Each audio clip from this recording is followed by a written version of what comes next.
बिहार में एनडीए की जीत बाद पीएम मोदीए दिल्ली भाजपा कार्यालय पर कार्यकर्ताओं ने संबोधित कर्या। जीत पर पीएमए कहू, बिहार के लोगों ने गर्दा उड़ा दिया, हमें जनतानु दिल चोरीने बैठा छिए। आज बिहार के घर घर में मखाने की खीर बनाना पक्का कर दिया है और मुझे खुशी हुई कि यहां भी मखाना की खीर सबको खिलाई गई है। हम तो जनता जनार्दन के सेवक हैं। हम अपनी मेहनत से जनता का दिल खुश करते रहते हैं और हम तो जनता जनार्दन का दिल चुरा कर बैठे हुए हैं। और इसलिए पूरा बिहार ने आज बता दिया है, फिर एक बार एनडीए सरकार, फिर एक बार।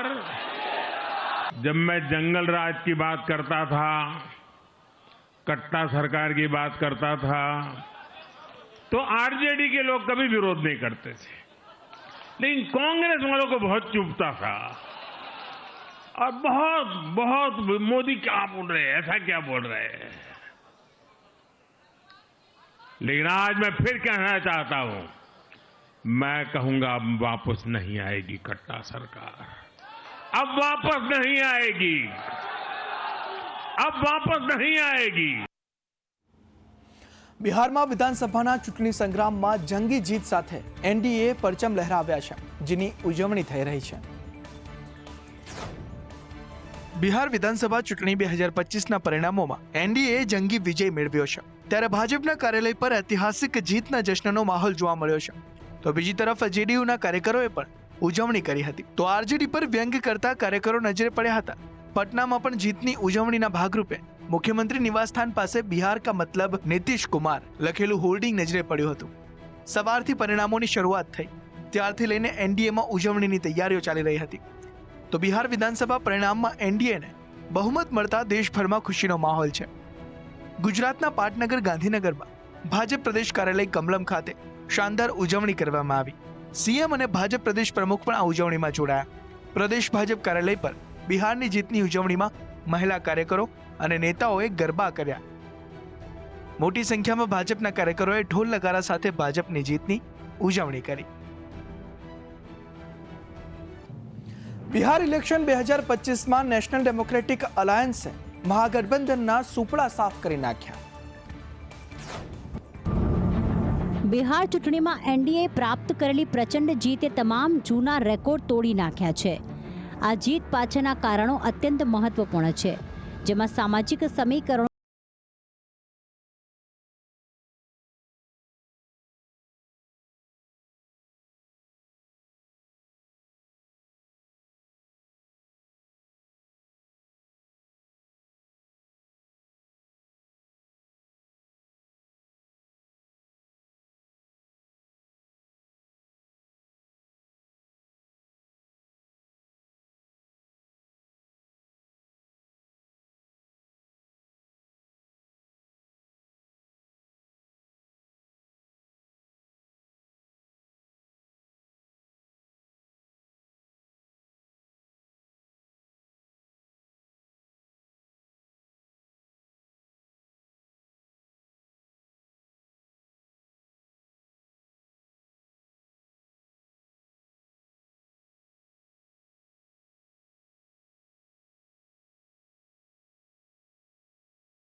तो बिहार में चूंटणी परिणामों में एनडीए ने प्रचंड बहुमती हासिल थई है।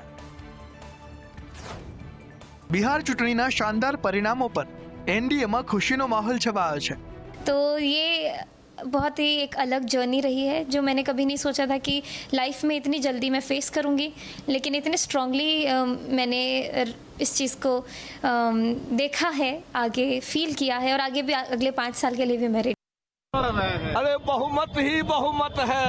हम तो पहले कोई काहे आप लोग बिना चक्कर में पड़े हुए, कोई टक्कर में था पहले से, चला रहता है हमेशा। ये नमोरथ कहीं भी हिंदुस्तान में चुनाव होता है, मैं जाता हूँ, देखिए और मोदी जी मेरे भगवान है। जिस प्रकार से एनडीए ने अपनी जीत दर्जित की है इस ऐतिहासिक चुनाव में और रिकॉर्ड ब्रेक मतदान के माध्यम से आप सभी ने पुनः माननीय प्रधानमंत्री श्री नरेंद्र भाई मोदी जी के ऊपर अपना विश्वास संपादित किया वाले हैं और बिहार एक अलग स्थान समग्र भारतवर्ष में अंकित कर सकेगा। नीतीश कुमार ने महिलाओं की सशक्तिकरण की, नरेंद्र मोदी जी ने लाखपति दीदी का कॉन्सेप्ट दिया गरीबों की महिलाओं को सशक्तिकरण के लिए, तो महिला क्या वोट देगी लूट खसोट वालों को।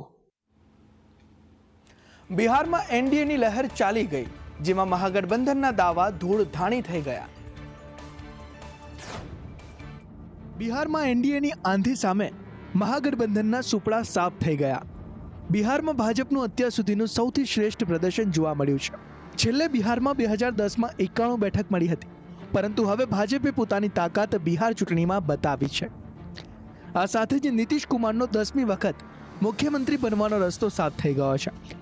2020માં જેડીયુને સૌથી ઓછી 43 બેઠકો મળી હતી, જેની સામે આ વખતે મહાગઠબંધનને 2 આંકડામાં સમેટતા એનડીએ 200થી વધારે સીટો સાથે ભવ્યાતિભવ્ય ઐતિહાસિક જીત નોંધાવી છે। બિહારમાં કોંગ્રેસનું અત્યાર સુધીનું સૌથી કંગાળ પ્રદર્શન જોવા મળ્યું। અસદુદ્દીનના એઆઈએમઆઈએમ અને એચએએમને કોંગ્રેસથી વધુ બેઠકો મળી છે। બિહારમાં હવે મહાગઠબંધનને મોટો ઝટકો આપતા બિહારમાં ફરી એકવાર એનડીએ સરકાર બનવા જઈ રહી છે। એનડીએની ડબલ સેન્ચુરી સાથે હવે બિહારમાં ઉજવણીનો દોર શરૂ થયો છે। બિહાર ચૂંટણીમાં કોંગ્રેસ અને અન્ય પાર્ટીઓનું સુરસુર્યું થઈ ગયું છે। બિહાર ચૂંટણી 2025ના ગરમ રણસંગ્રામમાં એનડીએની પ્રચંડ લહેરે કોંગ્રેસ, જનસુરાજ પાર્ટી અને અન્ય નાના દળોને તણાવી દીધા છે। મહાગઠબંધનની મુખ્ય પાર્ટી કહેવાતી કોંગ્રેસનું પ્રદર્શન અત્યાર સુધીનું સૌથી નબળું પ્રદર્શન રહ્યું છે। ચૂંટણી પરિણામોએ ફરી સાબિત કર્યું છે કે કોંગ્રેસના આંતરિક કલહ, નબળું સંગઠન અને અસ્થિર નેતૃત્વ પાર્ટીને સતત ધરાશાયી કરી રહ્યા છે। રાહુલ ગાંધી હોય, પ્રિયંકા ગાંધી અને મલ્લિકાર્જુન ખડગેની મહેનત મતદારો સુધી પહોંચી નથી શકી। ટિકિટ વહેંચણીની વાત હોય, સીટોની પસંદગી અને સ્થાનિક સમીકરણો સમજવામાં થયેલી ચૂક પાર્ટીને ભારે પડી ગઈ છે। વોટ અધિકાર યાત્રા દ્વારા પણ રાહુલ ગાંધી જનતામાં જરૂરી કનેક્ટ સ્થાપિત કરી શક્યા નથી, તો બીજી બાજુ પ્રશાંત કિશોરની નવી જનસુરાજ પાર્ટી પણ પહેલી જ ચૂંટણીમાં સંપૂર્ણપણે ધ્વસ્ત થઈ ગઈ છે। 150 સીટ જીતવાનો દાવો કરનાર જનસુરાજની નવી રાજનીતિ લોકો સુધી પહોંચી નથી। શિક્ષા, રોજગાર, યુવાનોના પ્રશ્નો ઉઠાવવા છતાં પ્રશાંત કિશોરની રણનીતિકારની છબી રાજકીય નેતૃત્વમાં રૂપાંતરિત થઈ શકી નથી। લાલુ યાદવના મોટા દીકરા તેજ પ્રતાપની પાર્ટીના સંગઠનાત્મક માળખાઓના અભાવ, નબળું નેટવર્ક અને મજબૂત મશીનરીના અભાવના કારણે પાર્ટી જડબેસલાક પ્રભાવ જમાવી શકી નથી। બિહારમાં ચૂંટણીના પરિણામોમાં મહાગઠબંધનના સુપડા સાફ થઈ ગયા છે। બિહારમાં મહાગઠબંધનનું સૌથી કંગાળ પ્રદર્શન જોવા મળ્યું, જેના પર નેતાઓની પ્રતિક્રિયા સામે આવી છે। કોંગ્રેસના પૂર્વ नेता प्रमोद कृष्ण ने राहुल गांधी पर प्रहार किया। मोदी को गाली देना बहुत आसान है, लेकिन मोदी बनना बहुत मुश्किल है। मोदी बनने के लिए तिल तिल जलना पड़ता है, तपना पड़ता है, राष्ट्र की मिट्टी के प्रति समर्पित होना पड़ता है। और राहुल गांधी जी, आपने नरेंद्र मोदी को चौकीदार चोर कहा था ना, उसका हश्र देखा। राफेल चोर कहा था ना, उसका हश्र देखा। जिस तरह चौकीदार चोर के नारे का हश्र हुआ, उसी तरह आज बिहार की जनता ने आपके मुंह पे तमाचा मारा है। वोट चोर के नारे का हश्र वैसा ही हुआ है जिस तरह राफेल चोर और चौकीदार चोर के नारे का हश्र हुआ। आज बिहार की जनता ने जो मैसेज दिया है, उसकी गूंज भारत में नहीं पूरी दुनिया में गई है। जब तक आप नरेंद्र मोदी के दामन पे दाग लगाने की साजिश करते रहोगे, तब तक इस देश की जनता तुम्हें आईना दिखाती रहेगी। બિહાર ચૂંટણીની જંગમાં જોરશોરથી ઉતરેલા મહાગઠબંધનનો રકાસ નીકળી ગયો. મહાગઠબંધનને મોટો ફટકો પડ્યો છે. બિહાર વિધાનસભા ચૂંટણી 2025ના પરિણામોએ મહાગઠબંધનને જોરદાર ઝટકો આપ્યો છે, જ્યાં તેજસ્વી યાદવ અને આરજેડીના પ્રચંડ જીતના દાવો જનતાએ સંપૂર્ણપણે નકારી કાઢ્યા છે. મહાગઠબંધનની હાર પાછળનું મુખ્ય કારણ તેના નેતૃત્વનું અસ્થિર માળખું, સહયોગી દળો વચ્ચેનો સમન્વયનો અભાવ અને ચૂંટણી પૂર્વે સર્જાયેલી સીટો શેરિંગનો તણાવ રહ્યો છે. આરજેડી કોંગ્રેસ વચ્ચેના મતભેદો, ઉમેદવારોની ખોટી પસંદગી અને રણનીતિના અભાવના કારણે ગઠબંધન જમીની સ્તરે મજબૂત લડત આપી શક્યું નથી. મહાગઠબંધનને જાતિગત સમીકરણો પર વધારે ભરોસો રાખ્યો, પરંતુ નવા સામાજિક પરિવર્તન અને પછાત વર્ગોના ઉભરતી નવી રાજકીય ચેતનાને સમજી શક્યું નહીં. મહિલા મતદાતા અને યુવા વર્ગના મહાગઠબંધનની અસર નબળી દેખાઈ રહી છે, જ્યારે એનડીએ આ વર્ગોમાં અસરકારક રીતે પ્રભાવ સ્થાપ્યો હતો. વોટર લિસ્ટના વિવાદને મહાગઠબંધન હથિયાર બનાવવા માંગતું હતું, પરંતુ તે બૂમરેંગ સાબિત થયું છે, કારણ કે મહિલાઓ વધુ જાગૃત બની અને રેકોર્ડ બ્રેક સંખ્યામાં મતદાન કર્યું છે. નોટા અને સ્વતંત્ર ઉમેદવારો પણ વિપક્ષના મત કાપ્યા છે, જેના કારણે સત્તાની રેસમાં મહાગઠબંધન પાછળ રહી ગયું છે. આ ચૂંટણી ગઠબંધન તે ગુમાવી બેઠું છે, જે તેને ટકાવી રાખતું હતું: સમીકરણ, રણનીતિ અને જમીન પરથી પકડ. તો બિહાર ચૂંટણીની સાથે જ 7 રાજ્યોમાં 8 વિધાનસભા બેઠકોના પણ આજે પરિણામ આવ્યા છે. 7 રાજ્યોની 8 વિધાનસભા સીટો પર પેટા ચૂંટણીના પરિણામો સામે આવ્યા. 8માંથી 6 સીટોના રિઝલ્ટ સામે આવી ચૂક્યા છે. રાજસ્થાનની અંતાપારા સીટ પર કોંગ્રેસ ઉમેદવારને જીત મળી છે. કોંગ્રેસના પ્રમોદ ભાયાએ આ બેઠક પર વિજય મેળવ્યો છે. તેલંગાણાની જુબલી હિલ્સમાં પણ કોંગ્રેસને જીત મળી. પહેલા સીટ રાજ્યના પૂર્વ સીએમ કેસીઆરની પાર્ટી બીઆરએસ પાસે હતી. આપ પંજાબની તરનતારન સીટ બચાવવામાં કામયાબ રહી. મિઝોરમના ડંપાથી મિઝો નેશનલ ફ્રન્ટ પાર્ટીના ઉમેદવાર ડોક્ટર આર લલથંગલિયાએ જીત હાંસલ કરી. જમ્મુ કાશ્મીરના નાગરોટામાં ભાજપ ઉમેદવારની જીત થઈ. બડગામના મહબૂબા મુફ્તીની પાર્ટી પીડીપીના ઉમેદવાર આગા સૈયદ મુંતઝિર મહેદી પ્રથમ ક્રમ પર છે. જમ્મુ કાશ્મીરમાં 2 વિધાનસભા સીટો બડગામ અને નગરોટા ઓક્ટોબર 2024થી ખાલી છે. સીએમ ઓમર અબ્દુલ્લા 2 સીટોથી ચૂંટણી જીત્યા હતા. ત્યારબાદ તેમણે 21 ઓક્ટોબર 2024ના ગાંદરબલ સીટને પોતાની પાસે રાખી બડગામ સીટ છોડી દીધી હતી. તેથી આ સીટ પર પેટા ચૂંટણી થઈ. તો ઓડિશાની નુઆપાડામાં બીજેપી આગળ જોવા મળી. ઝારખંડની ઘાટ શિલાસ સીટથી પૂર્વ સીએમ ચંપઈ સોરેનના દીકરા ભાજપ ઉમેદવાર બાબુલાલ સોરેન પાછળ ચાલી રહ્યા છે. આસામના મુખ્યમંત્રી હિમંતા બિસ્વા શર્માએ કોંગ્રેસ નેતા ગૌરવ ગોગોઈ પર મોટા આરોપ લગાવ્યા. આસામના મુખ્યમંત્રી હિમંતા બિસ્વા શર્માએ ગુરુવારે પ્રદેશ કોંગ્રેસ અધ્યક્ષ અને સાંસદ ગૌરવ ગોગોઈ પર મોટો આરોપ લગાવ્યો. શર્માએ કહ્યું, ગૌરવ ગોગોઈ પાકિસ્તાનની ગુપ્તચર એજન્સી આઈએસઆઈના એજન્ટ છે, જો કે તે પોતાની પત્નીની તુલનામાં ઓછા સંલિપ્ત છે. મુખ્યમંત્રી શર્માએ કહ્યું કે ગૌરવ ગોગોઈ દેશમાં આતંકવાદી હુમલા સમયે ચૂપ રહે છે અને નિશ્ચિત રીતે પાકિસ્તાની ગુપ્તચર એજન્સીના એજન્ટ છે. હિમંતા બિસ્વા શર્મા છેલ્લા કેટલાક મહિનાઓથી ગૌરવ ગોગોઈ અને તેમના બ્રિટિશ પત્ની એલિઝાબેથ કોલબર્ન પર નિશાનો સાધી રહ્યા છે. હિમંતા બિસ્વા શર્મા આરોપ લગાવે છે કે ગૌરવ અને તેમના પત્નીના પાકિસ્તાની ગુપ્તચર એજન્સી આઈએસઆઈ સાથે સંબંધ છે. આસામ સીએમએ કહ્યું કે બની શકે કે તેમની પત્ની થોડી વધારે સંલિપ્ત હોય અને તે થોડા ઓછા હોય, પરંતુ એ નિર્વિવાદ છે કે બંને પાકિસ્તાની એજન્ટ છે અને અમારી પાસે પૂરતા પુરાવા છે. દિલ્હી બ્લાસ્ટ કેસમાં કાર્યવાહી કરતા સુરક્ષા દળોએ આતંકી ડોક્ટર ઉમર મોહમ્મદ નબીના ઘરને તોડી પાડ્યું છે. દિલ્હીના લાલ કિલ્લા પાસે કાર બ્લાસ્ટની ઘટનામાં હવે મોટી કાર્યવાહી કરવામાં આવી છે. વિસ્ફોટ કરનારા આતંકી ડોક્ટર ઉમર મોહમ્મદ નબીનું ઘર તોડી પડાયું છે. ડોક્ટર ઉમર મોહમ્મદના પુલવામામાં આવેલા ઘરને આઈઈડી દ્વારા ઉડાવી દેવામાં આવ્યું. આતંકવાદ સામે કામગીરીના ભાગરૂપે સુરક્ષા દળોએ સમગ્ર વિસ્તારને કોર્ડન કર્યો હતો અને કાર્યવાહી સંપૂર્ણ નિયંત્રણ હેઠળ પૂર્ણ કરી. મોડી રાત્રે જમ્મુ કાશ્મીર પોલીસ દ્વારા આ કાર્યવાહી કરવામાં આવી છે. ગુરુવારે જ ડીએનએ મેચિંગ બાદ એ વાતની પુષ્ટિ થઈ ચૂકી છે કે બ્લાસ્ટ સમયે કારમાં ઉમર મોહમ્મદ જ હતો. ઉમર પુલવામાના કોઈલ વિસ્તારમાં રહેતો હતો. પોલીસ હાલ તેના માતા પિતા અને ભાઈઓની પૂછપરછ કરી રહી છે. દિલ્હીમાં સોમવારે સાંજે થયેલા કાર વિસ્ફોટમાં 13 લોકોના મોત થયા, જ્યારે 20થી વધુ લોકો ઘાયલ થયા છે. તપાસમાં સામે આવ્યું હતું કે બ્લાસ્ટ સમયે જે I-20 કારમાં ધમાકો થયો તે ખુદ ઓમર જ ચલાવી રહ્યો હતો. આ વિસ્ફોટ દિલ્હીના નેશનલ હેરિટેજ વિસ્તાર નેતાજી સુભાષ માર્ગ લાલ કિલ્લાની નજીકના ટ્રાફિક સિગ્નલ પાસે થયો. નવસારીમાં અંધશ્રદ્ધાના કારણે એક જનેતાએ પોતાના દીકરાઓની હત્યા કરી દેતા ચકચાર મચી ગઈ છે. નવસારીમાં સગી જનિતાએ પોતાના 2 માસૂમ દીકરાઓને રહેસી નાખ્યા. બિલીમોરામાં કાળજુ કંપાવે તેવી ઘટના સામે આવી છે. માતાએ અંધશ્રદ્ધામાં પોતાના દીકરાઓની હત્યા કરતા ચકચાર મચી છે. નવસારીમાં મહિલાને સપનામાં બલિ ચડાવવાનો આદેશ થતાં દેવસર ગામમાં આવેલા મહારાજા એપાર્ટમેન્ટમાં રહેતી જનેતાએ પોતાના 5 અને 7 વર્ષના 2 માસૂમ બાળકોની ગળું દબાવી હત્યા કરી દીધી. આ મહિલાએ પોતાના ફૂલ જેવા બાળકોનો ભોગ લીધા બાદ પોતાના સસરાની હત્યા કરવાનો પણ પ્રયાસ કર્યો, પરંતુ સસરા સમય સૂચકતા વાપરી ભાગી છૂટતા તેમનો જીવ બચી ગયો. સસરાએ બહાર નીકળી બૂમાબૂમ કરતા આસપાસના લોકો અને એપાર્ટમેન્ટના રહીશો દોડી આવ્યા અને ઘરમાં જઈને જોતા બાળકો મૃત હાલતમાં મળી આવ્યા. આ દ્રશ્યો જોઈને સૌ કોઈ ચોંકી ઉઠ્યા હતા. પોલીસ ઘટના સ્થળે પહોંચી તો મહિલાએ દરવાજો બંધ કરી ગળે ફાંસો ખાઈ આત્મહત્યાની કોશિશ કરી હતી, જેને બચાવી લેવાઈ છે.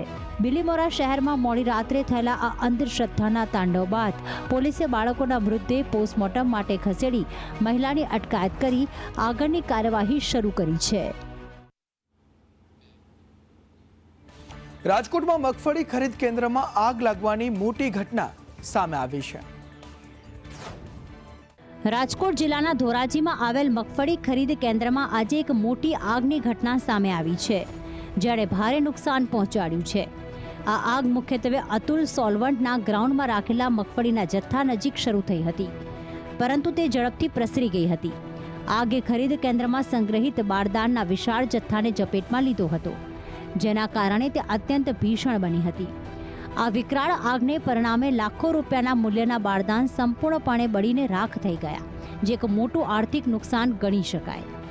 આગની જાણ થતાં ધોરાજીની ફાયરની ટીમે ત્વરિત કાર્યવાહી હાથ ધરી હતી અને આગને સંપૂર્ણપણે કાબૂમાં લેવા માટે સઘન પ્રયાસો શરૂ કર્યા હતા.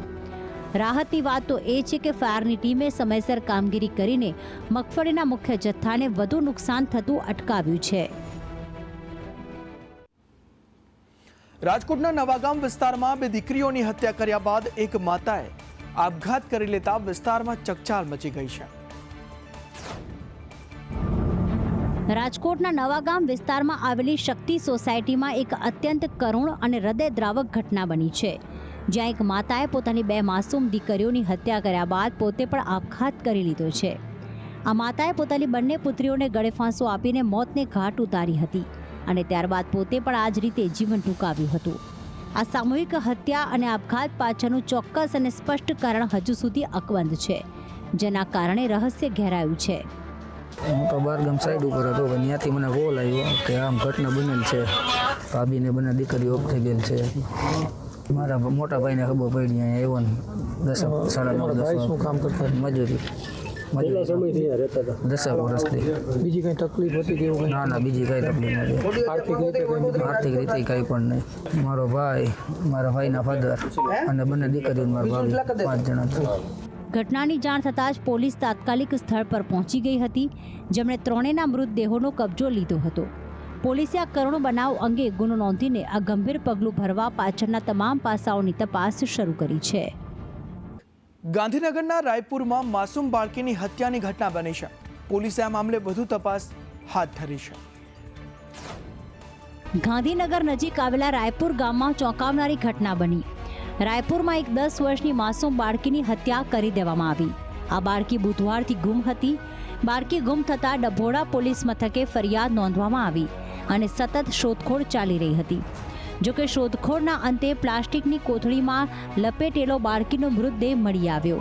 બાળકી ત્યારે રમતી હતી અને સ્કૂલનો ટાઈમ થયો એટલે એને અપહરણ કરી લેવામાં આવી છે.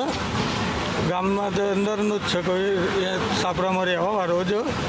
બીજા દિવસે સાંજે રાતે 7 વાગે બાજુના મકાનમાંથી મળી કોથળીની અંદર પેક કરી અને ઉપર બાંધી અને બાજુમાં મૂકી દેવામાં આવેલી હતી. ગાંધીનગર સિવિલમાં હત્યા પહેલા બાળકી સાથે કોઈ અઘટિત ઘટનાને લઈને ફોરેન્સિક પોસ્ટમોર્ટમ કરવામાં આવ્યું. પોલીસ તપાસમાં માહિતી સામે આવી છે કે બાળકીની હત્યા કોઈ અજાણ્યા વ્યક્તિએ નહીં પરંતુ કોઈ નજીકના વ્યક્તિએ જ કરી હોઈ શકે છે. પોલીસ હવે આ દિશામાં આગળ તપાસ કરી રહી છે. અંકલેશ્વરના છેવાડાના ગામમાં મદ્રેસાના મૌલવીએ હિન્દુ મહિલાને ધર્માંતરણની ધમકી આપી દુષ્કર્મ કર્યું હોવાની ઘટના સામે આવી છે. મદ્રેસામાં મૌલવીએ હિન્દુ મહિલાને ધર્માંતરણની ધમકી આપી દુષ્કર્મ કર્યું હોવાનો મામલો સામે આવ્યો છે. જે મામલે પનોલી પોલીસે આરોપી મૌલવીની ધરપકડ કરી છે. કાયદેસરની કાર્યવાહી હાથ ધરી છે. અંકલેશ્વરના છેવાડે અને સુરત જિલ્લાને અડીને આવેલા એક ગામમાં રહેતી હિન્દુ મહિલાને પરિચય તેની અન્ય બહેનપણી થકી મૌલવી અવધ બેતાન સાથે થયો હતો. જે બાદ મૌલવીએ મહિલાને મેસેજ કરી કોલ કરી વાતચીતની શરૂઆત કરી હતી અને લગ્નની લાલચ આપી મહિલાને ગત 9મી નવેમ્બરના રોજ મદ્રેસા ખાતે આવેલ ઘેર બોલાવી દુષ્કર્મ આચર્યું હતું. કરમાલી ગામે મદ્રેસામાં મૌલવી તરીકે ફરજ બજાવતા અજવદ અહેમદ બેમાતનાઓ તેમને વારંવાર કોલ કરી તેમને પોતાની વાતોમાં ફોસલાવી અને ત્યારબાદ આ તારીખે સાંજના સમયે તેમને એક સ્મેલ વાળું પાણી પીવડાવી તેમની સાથે બળજબરીપૂર્વક તેમણે શારીરિક સંબંધ બાંધેલા હતા અને ત્યારબાદ મહિલાને અવારનવાર કોલ કરી અને તેને મુસ્લિમ ધર્મ અંગીકાર કરવા માટે અને જો આ કામ ના કરે તો પછી તેને બદનામ કરી દેવા માટેની વારંવાર ધમકી આપતા હોય. આ વસ્તુની જાણ થતાં જ અમારા દ્વારા એફઆઈઆર નોંધવામાં આવે છે. એફઆઈઆર નોંધી અને આરોપીને જેલ હવાલે કરી અને તેના 10 દિવસના રિમાન્ડ લેવામાં આવે છે. ઘટના બાદ મહિલાએ મૌલવી સામે પનોલી પોલીસ સ્ટેશનમાં ફરિયાદ નોંધાવી હતી. પોલીસે આરોપી મૌલવીની ધરપકડ કરી 10 દિવસના રિમાન્ડ મેળવે તેવી તજવીજ હાથ ધરી છે.